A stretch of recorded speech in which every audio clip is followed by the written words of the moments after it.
मैं अतुल अग्रवाल हूं, लेकर हाजिर हूं, जो कहूंगा सच कहूंगा। उत्तर प्रदेश में 69,000 सहायक शिक्षकों की भर्ती प्रक्रिया एक बार फिर अधर में लटक गई है। पिछले महीने ही कट ऑफ के मामले पर अदालत से राहत मिली थी सरकार को, और अब सवालों को लेकर अदालती पेंच फंस गया है। नतीजा यह है कि इलाहाबाद हाई कोर्ट की लखनऊ बेंच ने शिक्षकों की भर्ती प्रक्रिया पर अंतरिम रोक लगा दी है। हाई कोर्ट की लखनऊ बेंच का यह फैसला योगी सरकार के लिए एक बहुत बड़े झटके के तौर पर देखा जा रहा है, क्योंकि कट ऑफ का विवाद खत्म होने के बाद योगी सरकार सहायक शिक्षकों की नियुक्ति के लिए तेजी से आगे कदम बढ़ा रही थी, ताकि कोरोना काल में जल्द ही नियुक्तियां होने से हजारों नौजवानों को राहत दी जा सकेगी। लेकिन योगी सरकार का यह अरमान पूरा नहीं हो पाया। अब सवाल यह है कि आखिर शिक्षक भर्ती प्रक्रिया के ये रोड़े कब खत्म होंगे? आखिर कब तक हजारों युवा नौकरी की आस में यहां वहां भटकते रहेंगे?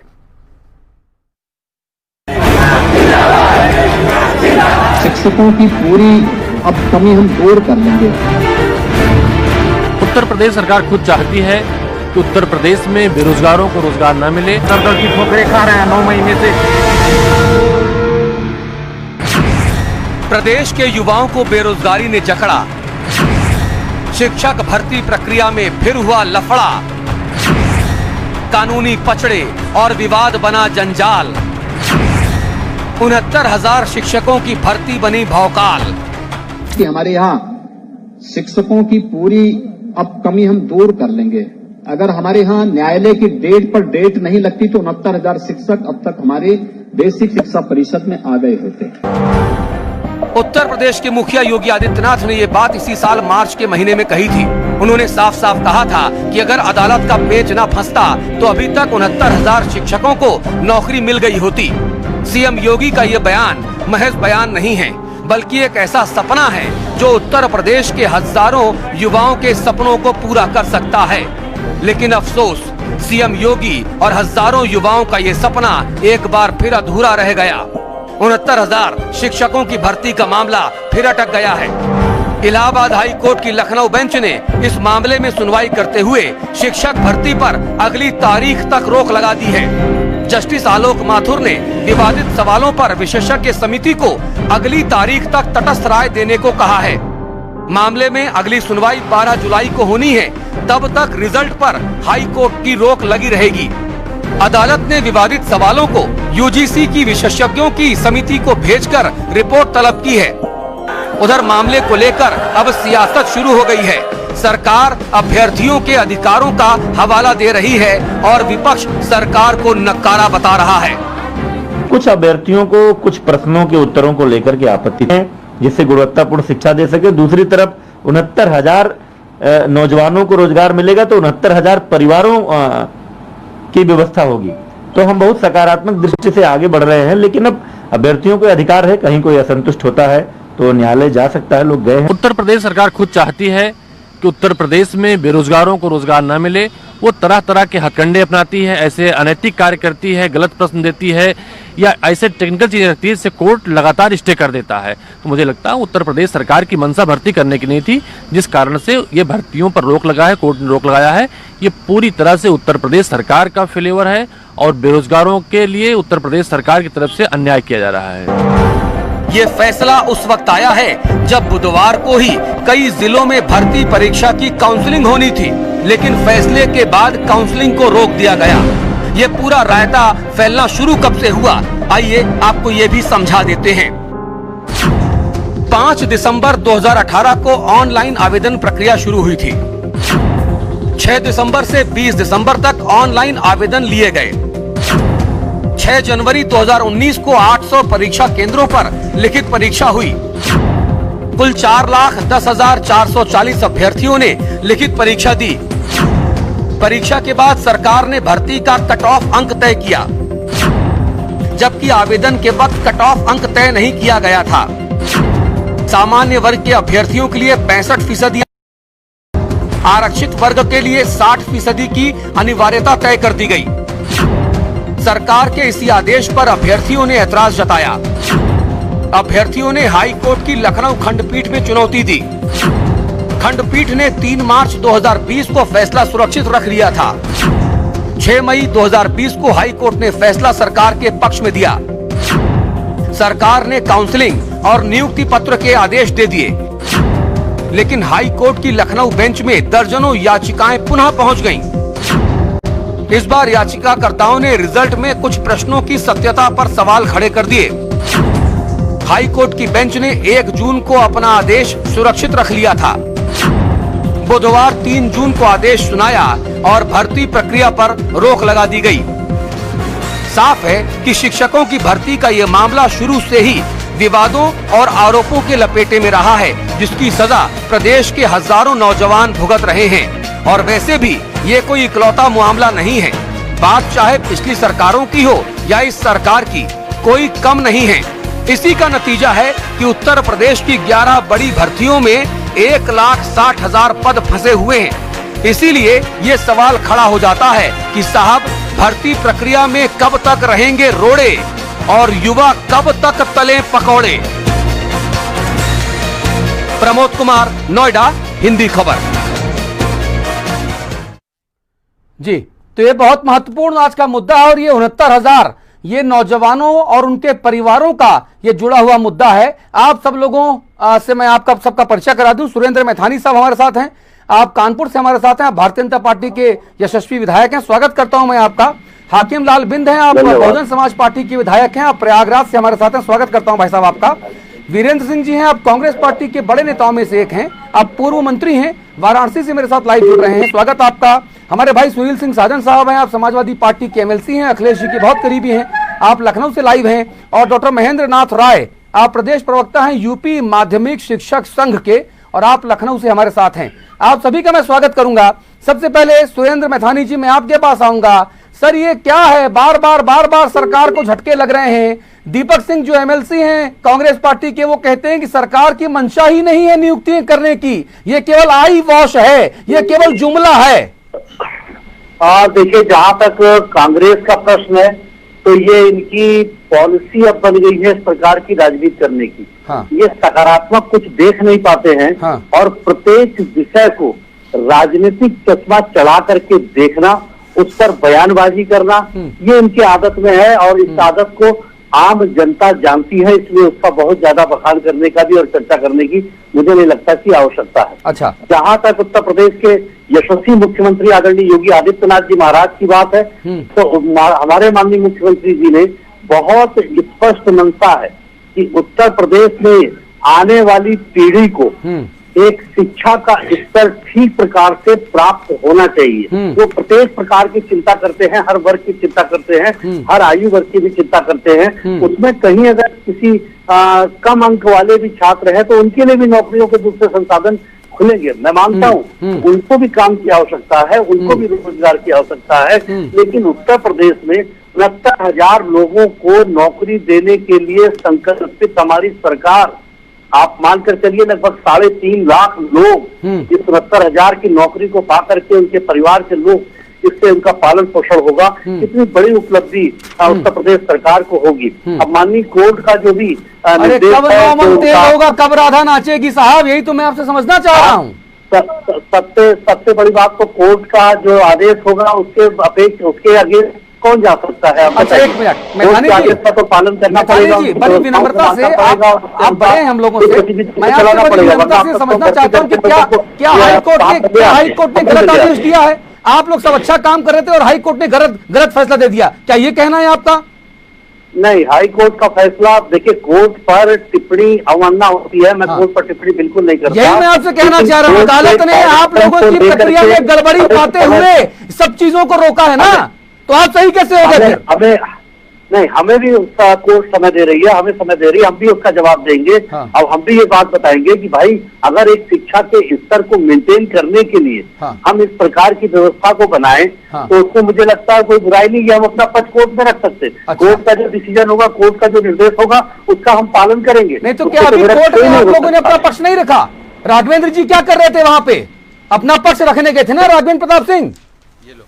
तो राजेश जी भी अपना पक्ष रख रहे हैं, लेकिन अगर और नई नई याचिकाएं भी लग रही हैं, सभी लोगों का, मैं किसी को इस पर पीछे नहीं करना चाहता हूँ, सभी के अपने अपने स्तर पर उनकी अपनी याचिकाएं लग रही हैं। रोकने का, जो रोकना चाहते हैं उनको अपने पक्ष में, आदमी को स्वतंत्रता है, वो अपने पक्ष में अपनी बात रख सकता है। ठीक है, कोर्ट जो निर्णय देगी अंततः सरकार और उस पर पूरा उसका पालन करेगी। जी महेंद्र राय साहब, मुझे इतना बताइए, अगर जो बातें विधायक जी कह रहे हैं अगर वो सच हैं तो यानी कि अदालत का जो स्टे है वो गलत है, और अगर अदालत का जो स्टे है वो सही है तो सरकार की पूरी प्रक्रिया में खामी है। इन दोनों में कौन सही है सर? 7850 महेंद्र जी आवाज आ रही है? 9415 आवाज नहीं आ पा रही। चलिए जरा एक बार हम चलेंगे हाकिम लाल बिंद के पास चलेंगे। हाकिम जी, मेरा मूल सवाल जो मैंने महेंद्र जी से पूछा वो सवाल मैं आपसे पूछ रहा हूं।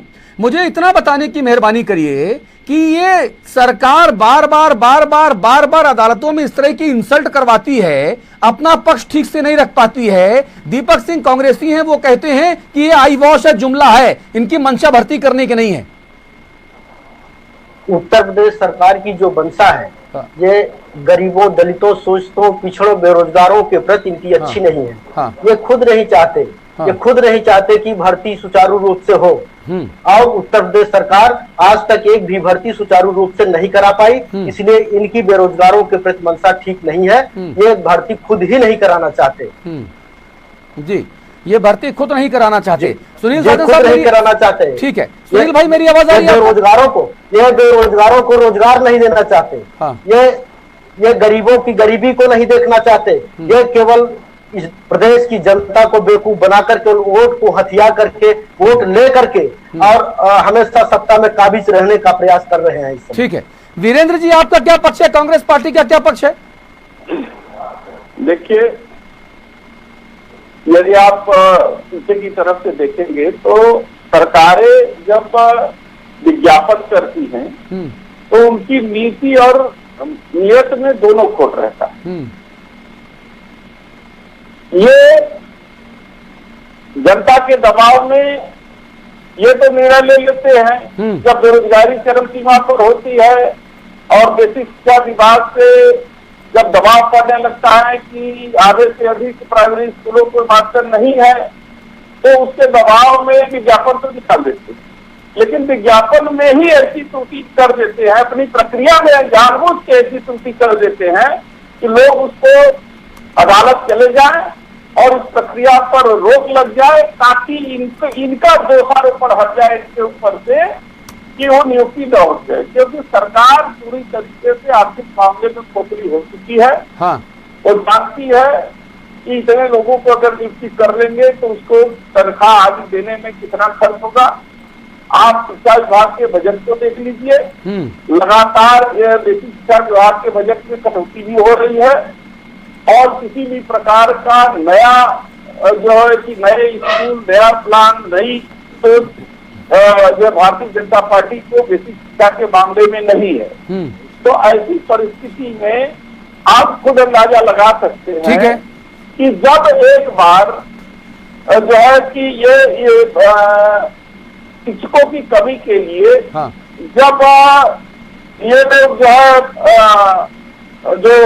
जल्दी से बात कहिए, जल्दी से बात कहिए, अपने बहुत सारे लोग हैं भाई वीरेंद्र जी, जल्दी से बात कहिए। जो टेम्परेरी अध्यापक रखे गए थे उन अध्यापकों के हितों को इग्नोर करके, जबकि हाईकोर्ट ने पिछले आदेश में कह दिया था कि इनको 2 बार चांस दिया जाए। ठीक है, और जब सुप्रीम कोर्ट ने 2 बार चांस के लिए कह दिया, लगातार 2 बार चांस दिया जाए, तो इन लोगों ने उसका अनुपालन न करके और वो इस तरीके की कार्रवाई की जिसमें अदालत को। ठीक है, पॉइंट टेकन आप रहिए हमारे साथ। सुनील साजन साहब, मेरी आवाज आपका आ रही है?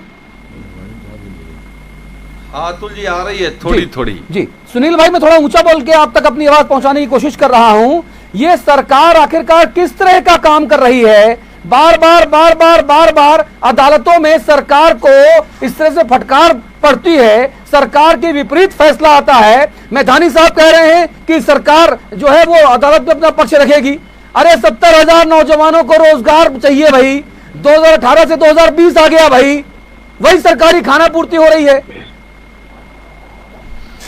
देखिए अतुल जी, इसमें मैं केवल ये कह सकता हूं कि सरकार की मंशा ही नहीं है किसी नौजवान को रोजगार देने की। हाँ। और अभी इनकी पिछली भर्ती उठा के देख लीजिए जो 68,500 की थी। हाँ। उसमें इस कदर धांधली की, इस तरीके से भ्रष्टाचार किया कि सीबीआई को, माननीय न्यायालय को वो जांच सीबीआई को देनी पड़ी, अभी भी सुप्रीम कोर्ट में वो लंबित है। और मैं ये कह रहा हूं कि ये जो भर्ती है इसमें देखिए, इसमें कई तरीके का खेल किया है सरकार ने, और जो कमेटी है दोनों ने मिल के किया, ऐसा नहीं है। और इस सरकार ने इस पूरी भर्ती में उत्तर प्रदेश आरक्षण अधिनियम 22 मार्च 1994 जो विधानमंडल में पारित हुआ था, अभी वो भी उत्तर प्रदेश में लागू है, लेकिन इस रिजल्ट में वो नहीं दिखाई देगा। ओबीसी एससी, हमें तो ये नहीं समझ में आता कि आखिर सरकार की मंशा क्या है जी। आप क्यों चाहते हो कि ओबीसी एससी के नौजवानों को बर्बाद करके ही आप मानोगे, उनको परेशान करके मानोगे? और इसमें कमियां देखिए, जो माननीय न्यायालय ने जो बात कही है, इन लोगों ने पहले इसको कटाव पर झगड़ा था, फिर प्रश्न पर झगड़ा था, तो आखिर वो कौन कमेटी है? माननीय न्यायालय ने भी कहा था कि स्पष्ट से आप राय लीजिए कि किस तरीके के सवाल आएंगे। हाँ। ये अब एजेंसियों को काम दे दिया जाता है, उसमें ताल घोल माल होता है सब। तो 2-4 सवाल ऐसे होते हैं जिसमें कम ज्यादा कर सकते हैं। अब आप देखिए, अगर ओबीसी एससी के नौजवानों के साथ कैसा दुर्व्यवहार हुआ इसी रिजल्ट में, और मैं कह रहा हूं अगर अब आप सरकार ये मान ले कि सवाल गलत है, अगर 2-3 सवाल नंबर 2-3 बढ़ गए तो पूरी मेरिट बदल जाएगी। ठीक है। और जब न्यायालय ने कहा था कि हम 4 तारीख को फैसला दे रहे हैं, तो सरकार को आखिर कौन सी ऐसी जल्दी थी इस कोरोना महामारी में कि आपने काउंसलिंग की डेट दे दी? ठीक है। जिन लोगों ने देखा होगा अपना रिजल्ट, जो बहनें हैं छोटे छोटे बच्चे लेकर के कितने किलोमीटर दूर जा रही हैं, काउंसलिंग करा रही हैं, और फिर मामला आकर के कोर्ट में फंस गया। कोर्ट लगातार निर्देश देता रहा, लेकिन ये लोग कोर्ट की मानने को तैयार नहीं है। ठीक है, चलिए, मनमानी करने के लिए उन्होंने ठान रखी है। ठीक है। तो ये मनमानी करने से आखिर आप रोजगार तो दे नहीं पा रहे हैं। ठीक है। और इनकी केवल एक ही अतुल जी मंशा है, किसी भी भर्ती में आप ओबीसी एससी का नुकसान कैसे कर सकते हैं, इस पर सबसे ज्यादा दिमाग लगाते हैं। सवाल कैसे आएंगे, एक्सपर्टों की कमेटी बनेगी कि नहीं बनेगी, रिजल्ट कैसे आएगा, उससे इस सरकार का कोई लेना देना नहीं है। मैथानी जी, जो सबसे ज्यादा विवादित प्रश्न इस पूरी प्रक्रिया में था, वो था कि नाथ संप्रदाय के प्रवर्तक कौन है? नाथ संप्रदाय के प्रवर्तक कौन है? जिस संप्रदाय का जो उत्तराधिकार है, जो पीठाधीश्वर हैं, वो आदरणीय मुख्यमंत्री जी हैं। सर्वाधिक विवादित प्रश्न यही है। मतलब कितनी हैरानी की बात है, कितनी शर्म की बात है ये सरकारी बाबुओं के लिए, कितने आदरणीय पीठ, इतना आदरणीय सन्यासी महंत जो आपका मुख्यमंत्री है, आपने उनके प्रवर्तक के बारे में ही गलत प्रश्न, गलत आंसर वहां पे कोट करा दिया। मैथानी साहब, देखिए, मैं इस बात पहले कहूँ अतुल जी कि जिस प्रकार से बिंदु जी ने विषय रखा, नहीं पहले मेरे सवाल का बात करें सर, ऐसा नहीं, एक दूसरे से स्कोर सेटल करिएगा। बाद में शो का एंकर मैं हूं, मैंने आपसे सवाल पूछा है विनम्रता से, पहले मेरे सवाल का जवाब सर बताइए क्या पूछा है। मेरा सवाल यह है कि नाथ संप्रदाय के प्रवर्तक कौन है, ये प्रश्न दिया गया। नाथ संप्रदाय पूरी दुनिया में इतना मशहूर, इतना आदरणीय संप्रदाय है। आदरणीय योगी आदित्यनाथ जी पीठाधीश्वर हैं, और सरकारी बाबुओं को शर्म नहीं आई कि आदरणीय योगी जी के नाथ संप्रदाय से जुड़ा सवाल और जवाब वो गलत या संदेहास्पद पूछा गया। आप देखिए, ये व्यक्ति विशेष ने अगर कोई प्रश्न बनाया है तो उसको लेकर के आप पूरे सरकार को और सभी पूरी सत्ता पर प्रश्न चिन्ह नहीं खड़ा कर सकते। हाँ। फिर अगर कोई भी प्रश्न उसको लगता है, जिसने प्रश्न बनाया वो भी शिक्षक है, जिसने प्रश्न बनाया है उसने अगर किसी भी संप्रदाय और किसी भी विषय को लेकर के अगर उसने जानना चाहा कि अगर अपने मुख्यमंत्री और मुख्यमंत्री जी के इतने बड़े संप्रदाय के बारे में कोई बाबू अधिकारी नहीं जानता है, तो उसको तुरंत इस्तीफा देके अपने घर चले जाना चाहिए। बाबू अधिकारी नाथ संप्रदाय गोरक्षनाथ पीठ पूरी दुनिया में आदरणीय है। एक तो विषय मैंने अतुल जी ये कहा कि उसने व्यक्तिगत स्तर पर ये बनाया, उसको कोई निर्देश नहीं दिया सरकार ने। उसको कोई बताया नहीं गया कि ये प्रश्न। मैथानी जी आपके पास जानकारी ही नहीं है, मैथानी जी जानकारी ही नहीं है आपके पास। ये जो प्रश्न पत्र बनता है ना, कोई एक व्यक्ति नहीं बनाता है सर, पूरी कमेटी बैठती है। डॉक्टर राय मैं सही कह रहा हूँ क्या? बिल्कुल वही कह रहा हूँ। डॉक्टर राय गलत कह रहे हैं? आप एक कमेटी अगर 6 लोगों की बैठेगी, 8 लोगों की बैठेगी तो बताइए आप उसको व्यक्तिगत कैसे कह सकते हैं मैथानी साहब? आप उसको व्यक्तिगत कैसे कह सकते हैं? 10 लोगों की कमेटी है अतुल जी, 10 लोगों की कमेटी। अरे सर ये घर में कोई नौकर रखने वाला मामला नहीं है कि हमने कोई कालू नाम का नौकर रख लिया। उसके बाद वो 10 लोग उसको क्लियर करेंगे ना। लेकिन कोई तो किसान आएगा उसका प्रश्न, कोई अचानक 10 लोगों के दिमाग से निकल के टेबल पे तो आएगा नहीं जी।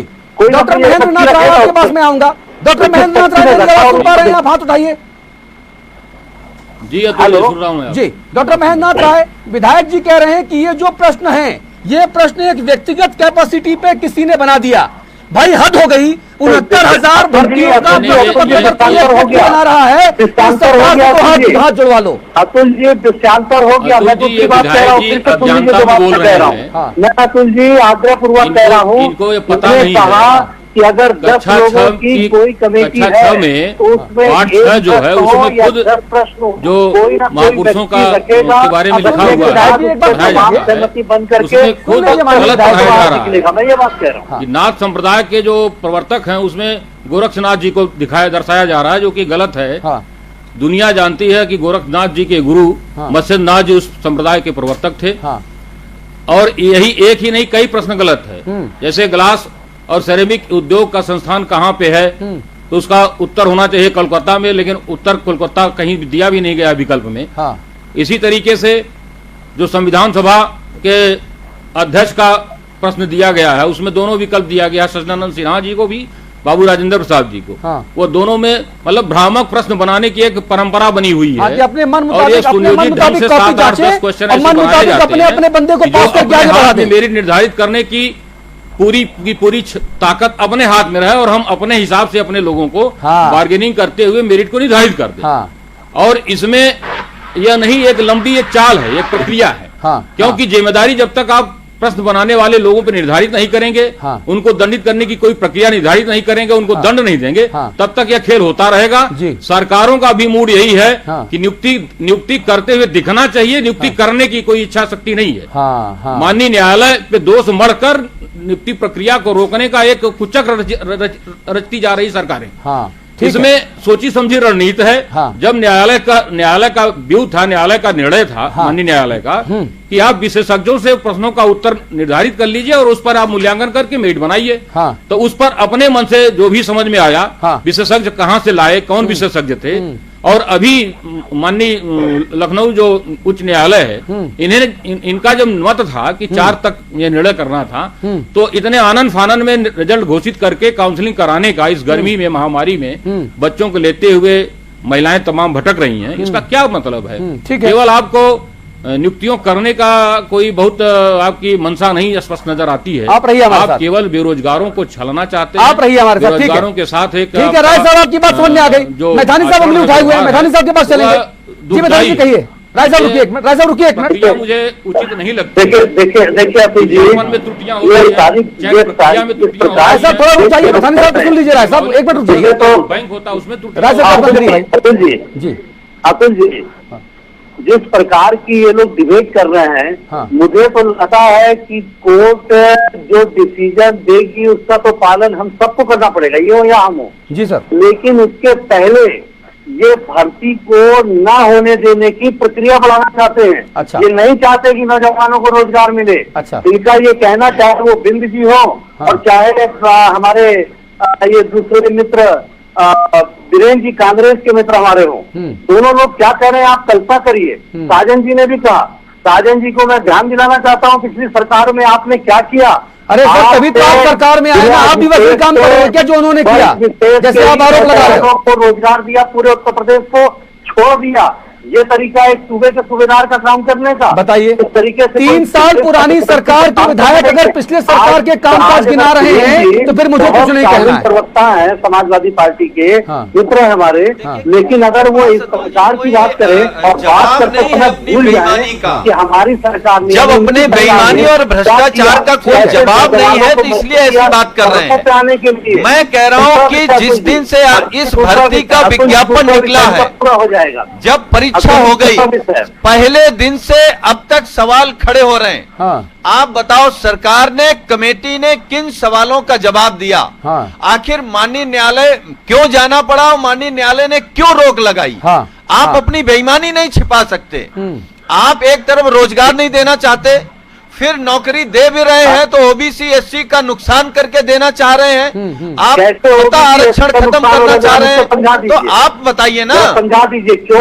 समझाइए साजन जी, समझाइए। वर्ग नहीं है क्या? अब सुन लीजिए ना उनको, प्रदेश के पूरे आइए सुनील साजन समझाइए उनको, मैथानी जी को आंकड़े उठा करके देख लीजिए। देखिए मैथानी जी, आप सुनिए, पढ़ा लिखा नहीं मानते, मैं आपको समझा रहा हूँ। आप मानते हैं? अरे आप सुनिए सुनिए सुनिए, सुन तो लीजिए। इस भर्ती की जो विज्ञापन डेट है वो सितंबर 2018 को निकाली एक एक करके और जनवरी 2019 जवाब सुनिए, परीक्षा कराई गई।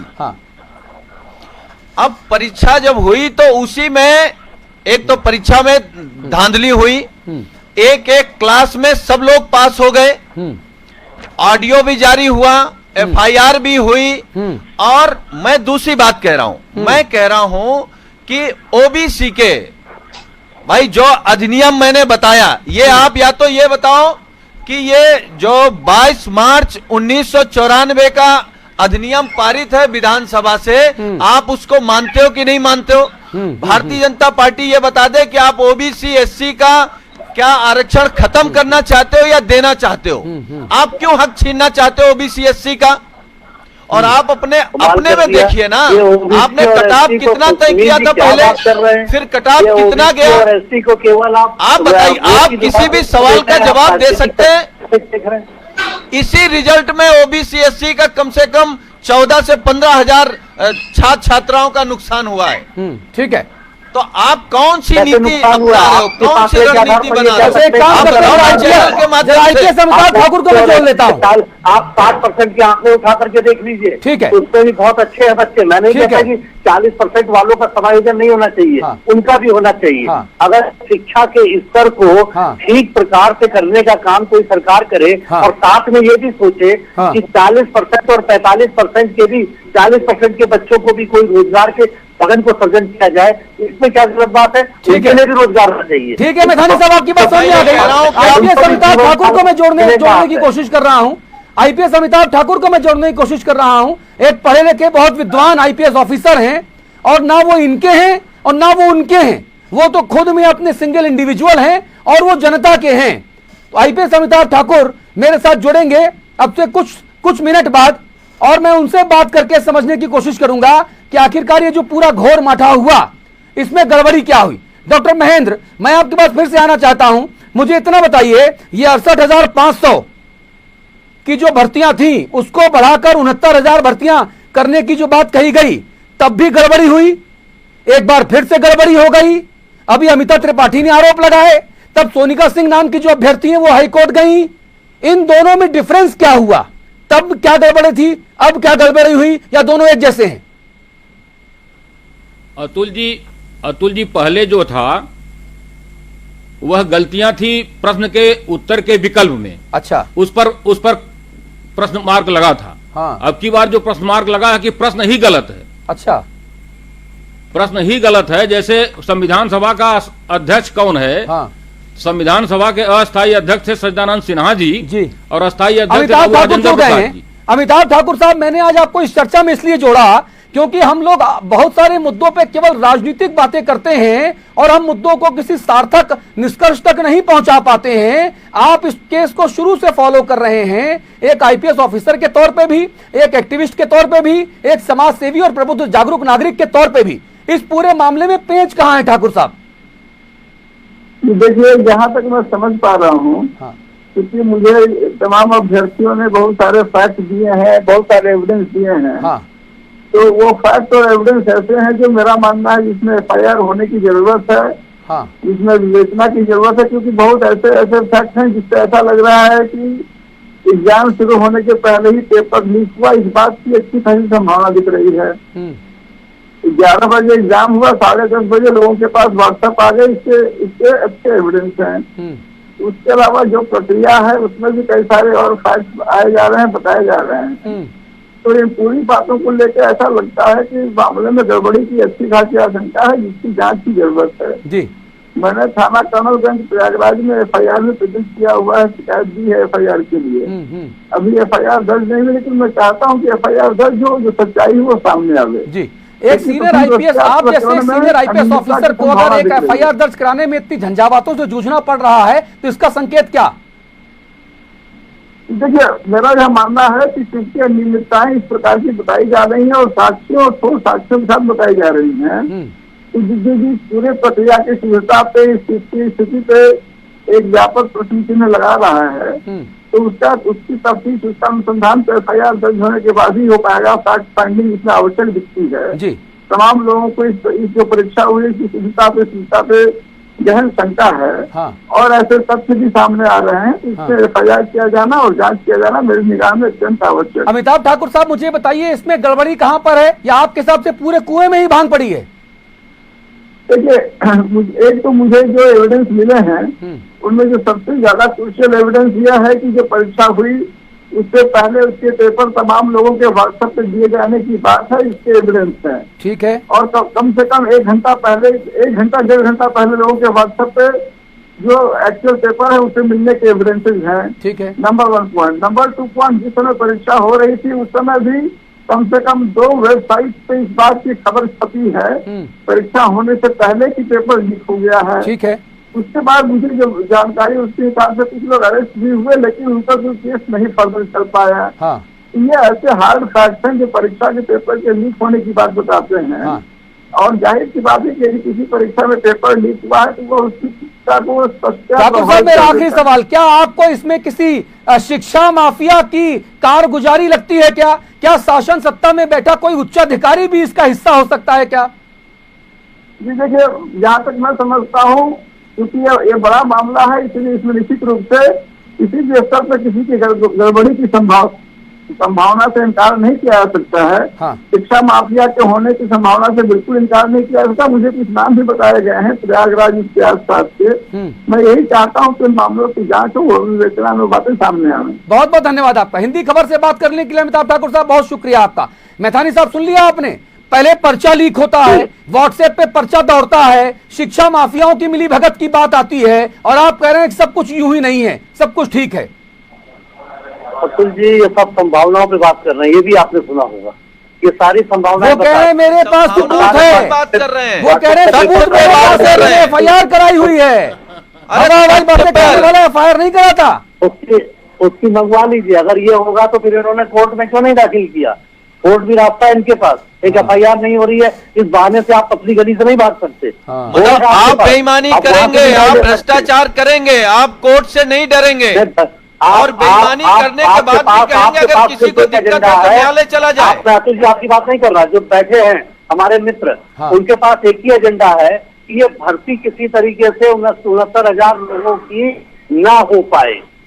अरे सर, आप करवाई नहीं पाए, भर्ती हो नहीं पाए सर। ये लोग क्या करेंगे? विपक्षी लोग हैं, क्वालिफिकेशन के आधार पे हो, नंबरों के आधार पे हो, अनुसूचित और पिछड़े को आपके हिसाब से ना हो, रहना देना चाहते हैं। ये सोच आपकी खराब है। आप तथ्यों पे क्यों नहीं बात कर रहे? वर्ग में मैं आपको बताऊंगा, हजारों लोग बताऊंगा भाई, आप अधिनियम को पलट देंगे, आप आरक्षण खत्म कर देंगे, और 40% आप कौन सी प्रक्रिया आप नियमानुसार कर रहे हैं? चाहिए, सबके लिए नौकरी की व्यवस्था होना चाहिए। लेकिन जहाँ भारत को देशों गुरु बनना चाहिए, दूध दही की नदियां बहनी चाहिए। हकीकत में कब आएंगे? चाहिए से क्या काम करना पड़ेगा ना सर? चाहिए से क्या होता है? क्या आप शिक्षा के स्तर को और अच्छा नहीं करना देना चाहते हैं? आप उनको भी नौकरी की बात कहिए। मैं समर्थक हूँ 40% और 35%, 25% वालों को भी नौकरी मिलनी चाहिए। मैं प्रबल हूँ इसका। ठीक है, डॉक्टर महेंद्र राय पिछड़े हैं। डॉक्टर महेंद्र राय के पास में आऊंगा। डॉक्टर महेंद्र राय, मुझे इतना बता दीजिए, अगर पर्चा लीक हुआ, मैथानी साहब, स्तर आपके पास मैथानी साहब ठीक उपलब्ध है, मैथानी साहब झूठ बोलना बंद करो। अरे मैथानी साहब, मैं समझ गया भाई पूरी बात आपकी, आप उपयोग कर लीजिए। मैथानी साहब, मैथानी साहब, किसी माध्यम से, मैथानी साहब, आपकी जो मंशा है, मैथानी साहब भी उसी कुएं का पानी पी के आए जिसमें भांग पड़ी है। बोलते जाते हैं सब लोग। कब मैथानी झूठ साहब बोलते रहेंगे? एक मिनट जाइए। मैथानी साहब, आपकी मंशा में समझ गया, आप ये चाहते हैं भारत विश्व गुरु बने, उत्तर प्रदेश उत्तम प्रदेश बने, दूध दही की नदियां बहें, योगी जी बहुत बड़े, बहुत ऊंचे संत हैं, वो उतने बड़े जो है वैश्विक गुरु बने, ये सब हम भी चाहते हैं सर। लेकिन चाहने वर से क्या होगा सर, काम करना पड़ेगा। और इन नियुक्तियों में भ्रष्टाचार हुआ, ये उजागर हो रहा है, आप माने और चाहे ना माने। 70,000 की कैंसिल होने से क्या राय देना चाहते हैं आप बताइए, मित्रों से पूछ रहा हूँ। अतुल जी, आपसे नहीं। अरे तो क्या भ्रष्टाचार करके और शिक्षकों की भर्ती करेंगे आप लोग? घुस दिया जाए आपकी तरह, ये समाजवादी पिछली सरकार की तरीके से, क्या एक जिले को ही केवल पूरी भर्तियों में लाभ दिया जाए? क्या बात कर रहे हैं? अरे आईना देखते हैं कभी? हाकिम लाल के पास चलूंगा। हाकिम लाल सब के खिलाफ है। हाकिम लाल के पास पूरी भर्ती प्रक्रिया। हाँ, केवल हाकिम जी के पास चलूंगा मैं। हाकिम जी के पास प्रयागराज चल रहा हूँ। हाकिम जी, ये मैथानी जी या सत्ताधारी दल के लोग, ये लोग सुनना क्यों नहीं चाहते हैं सवाल? ये कौन सा माहौल बना दिया है हमने कि सवाल पूछने पे हम मुंह में ताला लगा देंगे, हम बात ही नहीं सुनेंगे किसी की। अतुल जी, भारतीय संविधान के निर्माता बाबा साहब डॉक्टर भीमराव अंबेडकर ने कहा था कि देश का संविधान चाहे जितना बेहतर हो, अगर उस संविधान को चलाने वाले लोग बेहतर न हो तो संविधान बेहतर साबित नहीं हो सकता। तो आज इस प्रदेश में और देश में बैठी हुई सरकार ठीक ढंग से संविधान को चलाना नहीं चाहती, और इसलिए जो है सारी भर्ती प्रक्रियाओं में इनकी रोक, माननीय न्यायालय द्वारा रोक आ जा रही है। और निश्चित रूप से ये संवैधानिक ढंग से जब तक ये भर्तियां नहीं करेंगे, निश्चित रूप से हमेशा ये माननीय न्यायालय द्वारा रोकी जाएगी भर्तियां। इन्हें सबसे पहले भारतीय संविधान के आधार पर संवैधानिक ढंग से भर्तियां करनी चाहिए।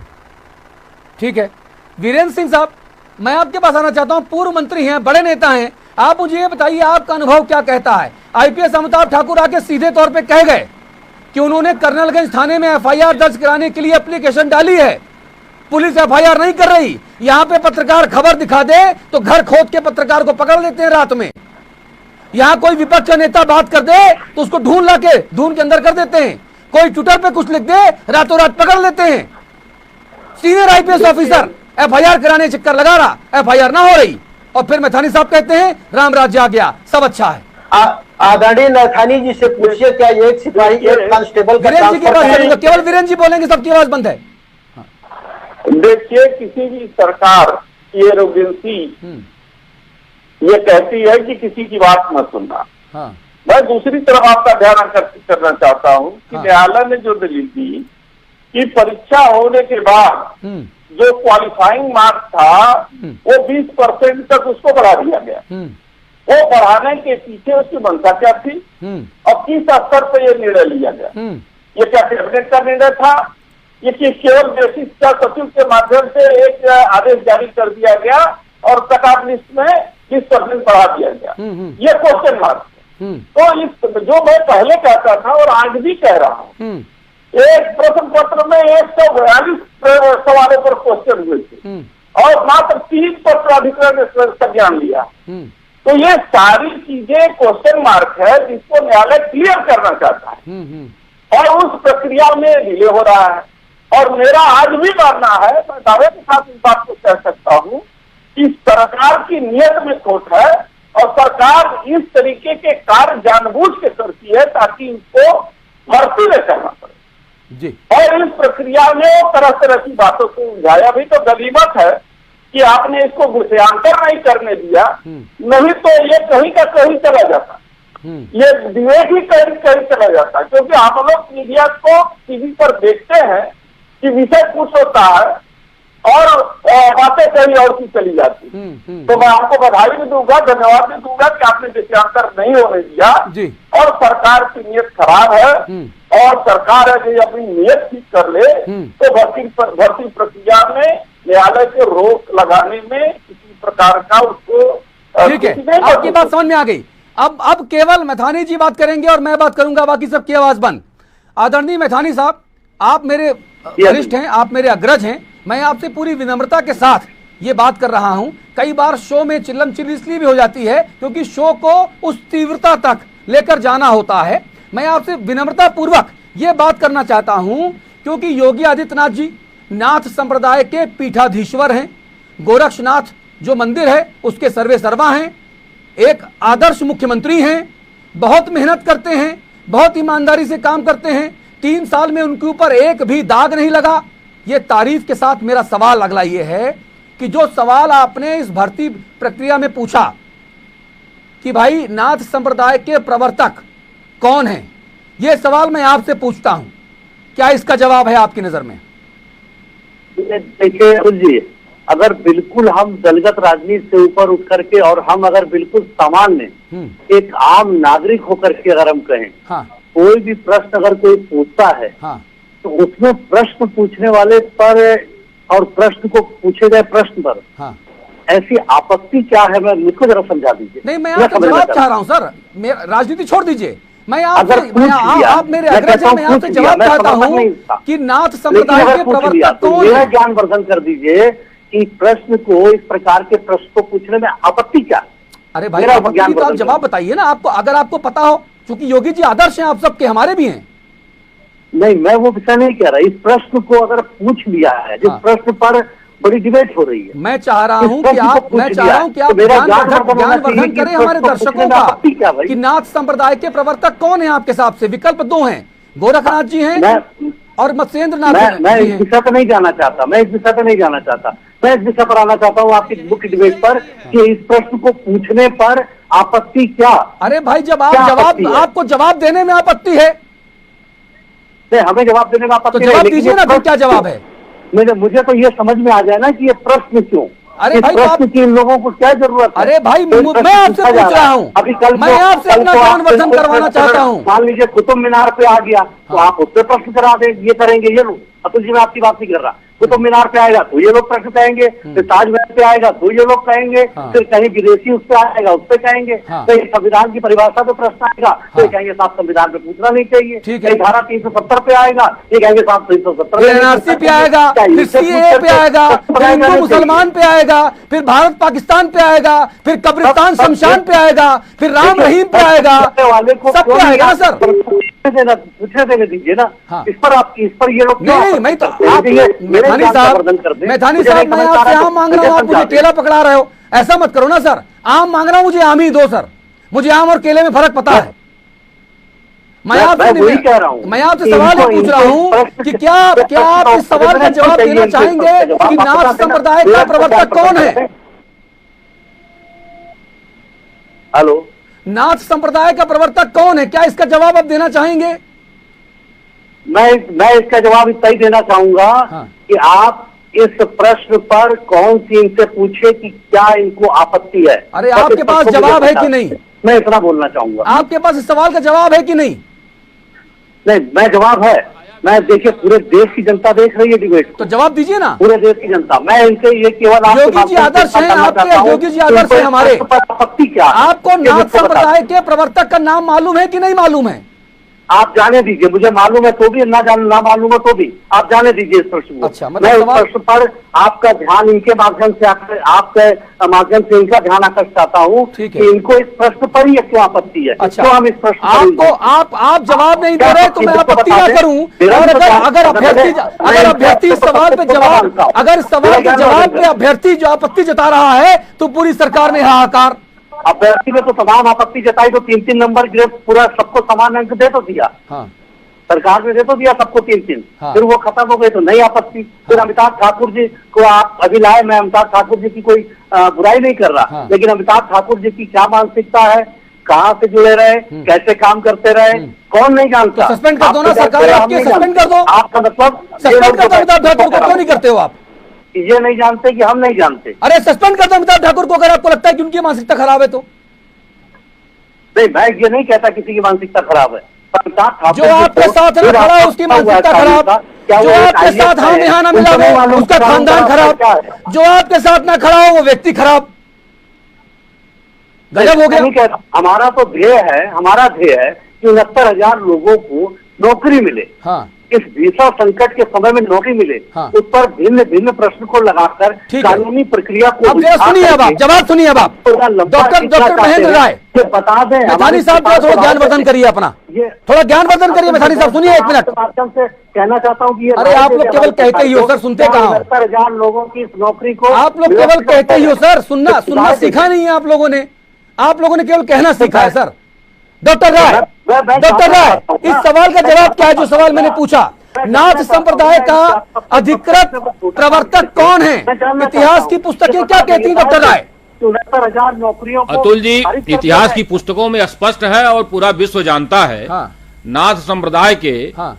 जो प्रवर्तक हैं गुरु मत्स्येंद्र नाथ जी हैं। हाँ। उनके ही शिष्य गोरखनाथ जी थे। हाँ। और यह संप्रदाय जो है पूरे विश्व में स्थापित है। हाँ। उसी संप्रदाय से आदरणीय मुख्यमंत्री जी उत्तर प्रदेश में मुख्यमंत्री हैं। हाँ। और दुर्भाग्य यह है कि हमारे मंत्री महोदय जो बेसिक शिक्षा के हैं वो भी गोरखनाथ को ही कहते हैं नाथ संप्रदाय के प्रवर्तक। वो स्वीकार ही नहीं करते हैं। हाँ। जो कक्षा 6 की जो पुस्तक है हाँ। उसमें महत्वपूर्ण व्यक्तियों का जो शीर्षक है हाँ। कक्षा 6 के कक्षा जो चैप्टर 6 है हाँ। उसमें भी गलत पढ़ाया जा रहा है कि नाथ संप्रदाय के प्रवर्तक गोरखनाथ जी हैं जी। जब पढ़ाया ही गलत जाएगा तो हाँ। जो पेपर बनाने वाले इन्हीं की मंशा के हिसाब से पेपर बनाएंगे। देखिए मेरा पेपर है, गलत पेपर बनेगा और उत्तर भी उसका विकल्प भी गलत बनेगा। जब गलत पेपर होगा विकल्प भी गलत होगा, स्वाभाविक विवाद पैदा ही होगा। सुन लीजिए, मेरा पुत्र है वो 6वीं कक्षा में पढ़ता है। आज मैं घर जाके उसकी सारी पुस्तकें खंगालूंगा और सारे इतिहास की पुस्तकें खंगालूंगा। जो मेरे सिविल सर्विसेज क्वालिफाइड कर चुके लोग हैं, मेरे मित्र हैं, उनसे पूछूंगा कि आखिरकार इसका सही जवाब क्या है। क्योंकि अगर अदालत ने इस आपत्ति को स्वीकार करके एनसीईआरटी के पास भेजा है, यूजीसी के पास भेजा है, तो उसके पीछे कोई ना कोई वक्तव्य, कोई ना कोई पुख्ता वजह जरूर होगी।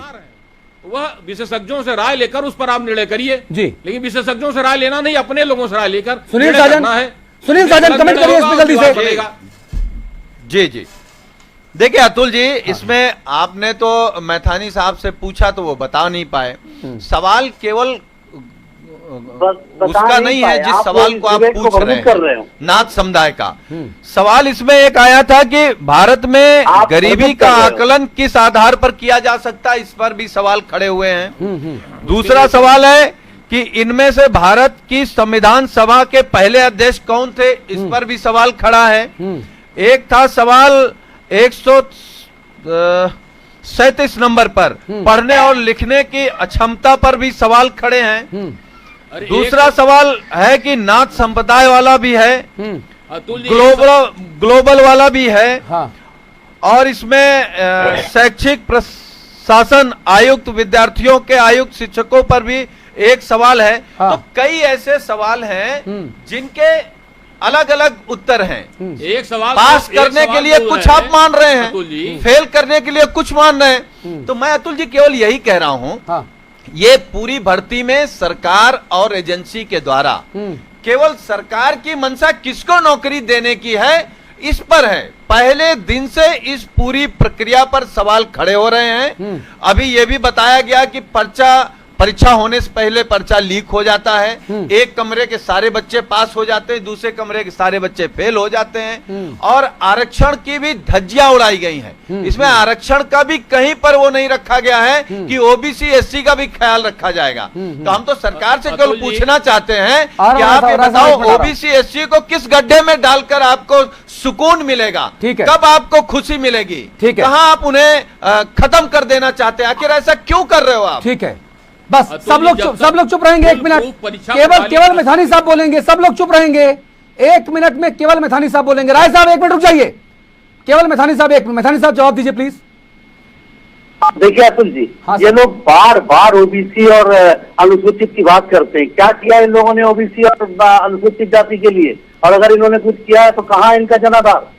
ये लोग बहुत ज्यादा समय तक लोगों को भ्रमित करके नहीं रख पाएंगे। अरे सर, ये लोग आप लोग सरकार में आए ना, इन्होंने कुछ नहीं किया तभी आप सरकार में आ गए। भड़काओ और भड़का करके राजनीतिक दृष्टि से देख करके और इसको वोट बैंक के आधार पर जोड़ो, इन्हीं का केवल इतना ही उद्देश्य है।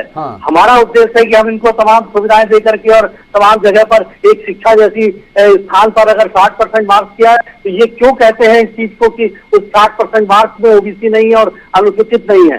इनके पास ये आंकड़े उठा करके देख लें, जो 60% पे पास होने वाले हैं कितने उसमें अनुसूचित वर्ग के लोग हैं और कितने उसमें पिछड़े वर्ग के लोग हैं, ये आंकड़ा उठा करके ये देख लें। ये क्यों उस वर्ग को नेग्लेक्ट करने पर लोग तुले हुए हैं। ठीक है, ये इन लोगों का काम, ये मैं फिर वही प्रश्न उठाऊंगा दोबारा कि ये बता दें। आप बोलिए साजन साहब, बोलिए, आवाज बढ़ाइए साजन साहब। नौकरी को क्या निरस्त देखिए मैथानी जी, आप अतुल जी की डिबेट में आप प्रदेश के नौजवानों को, खास तौर से ओबीसी एससी एसटी के नौजवानों को गुमराह करने की कोशिश मत करिए।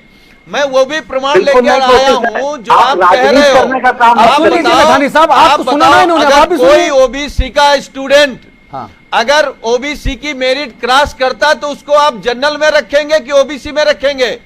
अगर कोई एससी और एसटी का नौजवान साथी अगर मेरिट क्रॉस करता तो उसे जनरल में रखेंगे कि एससी में रखेंगे? आप विधायक हैं, क्या आप जान रहे हैं कि जो अधिनियम है 1994 का, उसका पालन क्या आपकी सरकार कर रही है? आप बता दीजिए, हम आपसे ही जानना चाह रहे हैं कि आप बता दीजिए क्या आरक्षण आप दे रहे हो ओबीसी एससी को कि नहीं दे रहे हो? आपकी सरकार में और हमारी सरकार में यही पालन कर रही है। आपने रिजल्ट देखा? आपने रिजल्ट देखा या टीवी पर आकर केवल झूठ बोल रहे? हमारी सरकार में यही अंतर है। आपने रिजल्ट देखा?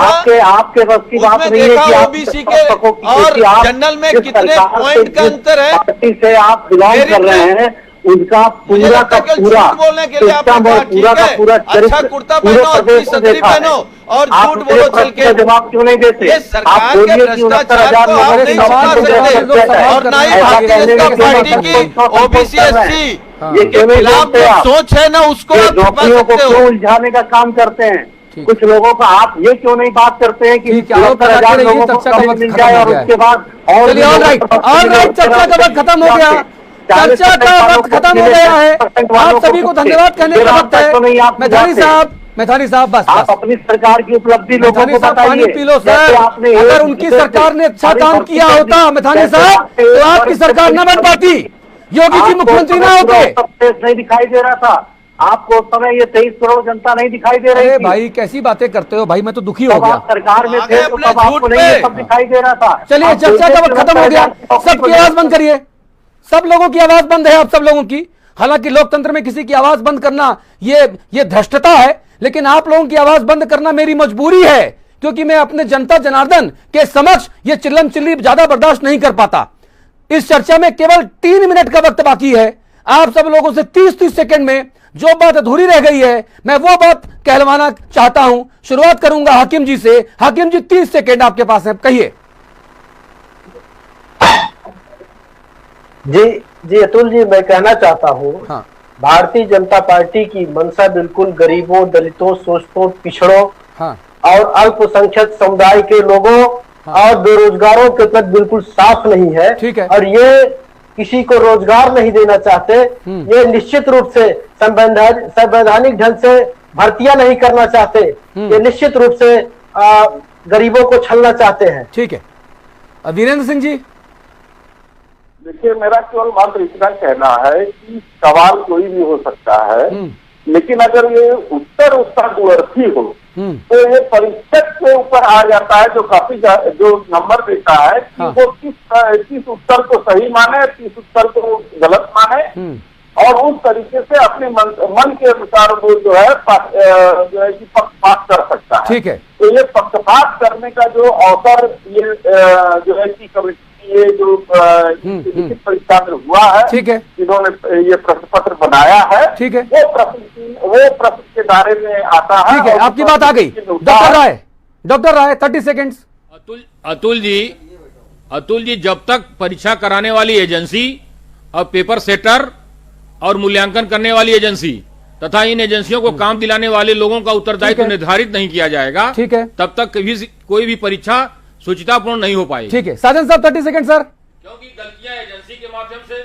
देखिए अतुल जी, मैं केवल यही कहूंगा कि सरकार को पहले ये तय करना चाहिए कि उनकी मंशा नौकरी देने की, रोजगार देने की है या नहीं है। ठीक है। और ये लोग जो खोजने लगते हैं रोजगार में भी जाति, धर्म, मैं तो भारतीय जनता पार्टी से पूछूंगा, ये ओबीसी एससी चुनाव के समय हिंदू रहते हैं और जब आपको रोजगार देना होता है तब ये ओबीसी एससी और हे दृष्टि से आपको दिखने लगते हैं। ठीक है। ये अपना नजरिया बदलिए, रोजगार दीजिए, ठीक है, और भ्रष्टाचार बंद करिए। Point taken. मैथानी साहब 30 सेकेंड जल्दी से। देखिए अतुल जी, मैं ये कहूंगा कि हम कभी भी, हमारी सरकार ने 24 करोड़ लोगों की, माननीय मुख्यमंत्री जी ने बात की, माननीय योगी जी ने कभी नहीं कहा किसी वर्ग, एक जाति के लिए, और सबका भला करते हुए सबके लिए सरकार को समर्पित किया। और सबसे ज्यादा आजाद भारत के इतिहास में पहली बार अगर कोई सरकार गरीबों के लिए समर्पित हुई है तो आदरणीय योगी आदित्यनाथ जी महाराज की सरकार समर्पित हुई है। और जो नौकरी है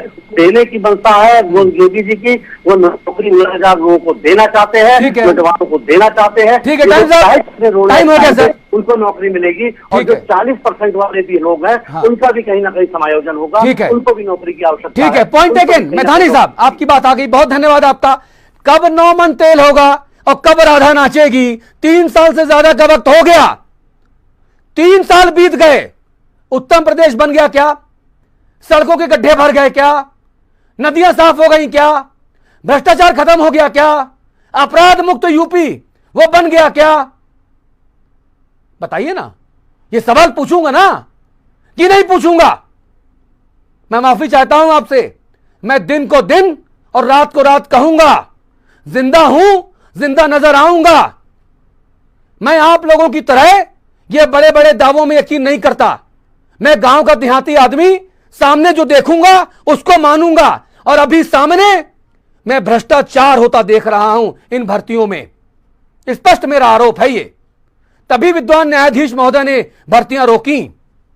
और रही बात बार बार पिछली सरकार, पिछली सरकार, पिछली सरकार, अरे आपकी विधायक जी सरकार 3 साल पुरानी हो गई। कितना पिछड़ा पिछड़ा पिछड़ा पिछड़ा गाओगे भैया? अगर पिछली सरकार ने अच्छा काम किया होता तो आप लोग सरकार क्यों बनाते? आदरणीय योगीनाथ जी जो हैं वो सर मुख्यमंत्री क्यों बनते? आप लोग सत्ता में नहीं आ पाते ना। पिछली सरकारों ने गलतियां की, इसीलिए आप सरकार में आए। वो गलतियां आप ना दोहराएं, ये मेरी आपसे अपेक्षाएं हैं। लेकिन दुख होता है जब इस तरह के नोटिसेज आते हैं, इस तरह के फैसले आते हैं और सरकार की जगह घसाई होती है। यह मेरा संपादकीय पक्ष है। बहुत बहुत शुक्रिया आप सभी का। नमस्कार। जो कहूंगा सच कहूंगा।